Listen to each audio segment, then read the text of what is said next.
आषाढी एकादशीच्या हार्दिक शुभेच्छा. आपण आज वेगळं काहीतरी करणार आहे. ही भगर भिजू घातली आहे, त्याची आपण खीर करणार आहे. या 1 तासभर भगर भिजू घातलेली आहे. आता ही मिक्सरला फिरवून घेणार आहे. हा भिजवलेला साबुदाणा आणि हे बदाम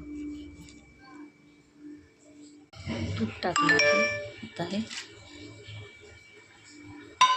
बदाम टाकून घेतलं आहे.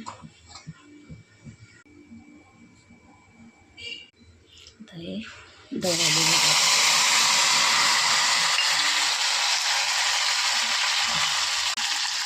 साबुदाणा.